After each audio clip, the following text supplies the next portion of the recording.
जय हिंद। आजादी के बाद पश्चिम बंगाल में पहली बार बीजेपी सरकार बनने के बाद 19 अगस्त को सरकार के 100 दिन पूरे होने जा रहे हैं। मुख्यमंत्री शुभेंदु अधिकारी के नेतृत्व वाली सरकार ने शुरुआत में ही कई बड़े फैसलों का ऐलान किया था। चुनाव के दौरान किए गए वादे के मुताबिक सरकार ने अन्नपूर्णा योजना की शुरुआत की। वादे के अनुसार महिलाओं को इस योजना के तहत 3,000 रुपए मिलना था और बंगाल में सरकार आने के बाद महिलाओं को यह 3,000 रुपए मिल रही है। लेकिन सरकार यह भी सुनिश्चित करे कि जो लोग सही हकदार है और जिन्हें अब तक अन्नपूर्णा योजना का लाभ नहीं मिला है, उन्हें जल्द से जल्द इस योजना का लाभ मिल सके।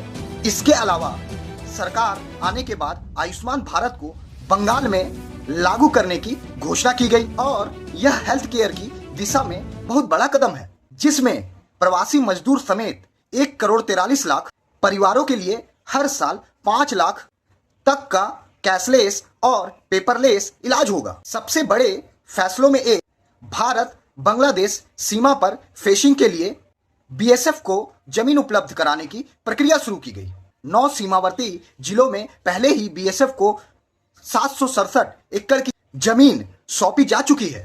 इसके अलावा राज्य मंत्रिमंडल से भी लगभग 362 एकड़ जमीन ट्रांसफर को भी मंजूरी दे दी गई है। दार्जिलिंग, जलपाईगुड़ी और अलीपुरद्वार जिलों में एसएसबी को 44 एकड़ से अधिक जमीन दे दी गई है। दार्जिलिंग में आईटीबीपी बटालियन मुख्यालय को 110 एकड़ की जमीन दी गई है। वेस्ट मिदनापुर जिलों में 100 बिस्तरों वाली ESI hospital, Rangpo broad gauge rail परियोजना, सरकारी गोदाम और बिजली स्टेशनों के लिए जमीन का तेजी से प्रावधान होगा।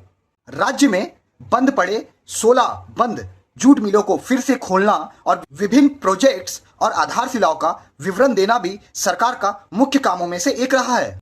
स्टेट गवर्नमेंट ने सरकारी बसों में महिलाओं के लिए मुफ्त यात्रा की सुविधा देना और हर रूट में पब्लिक बसों की संख्या बढ़ाना, इसके साथ साथ भ्रष्टाचार, सिंडिकेट और माफिया नेटवर्क के खिलाफ कार्रवाई को भी सरकार ने अपनी प्राथमिकता बनाया। बीएनएस सहित नए आपराधिक कानून को लागू करने और केंद्र की कई योजनाओं को बंगाल में लागू करने की बात कही है।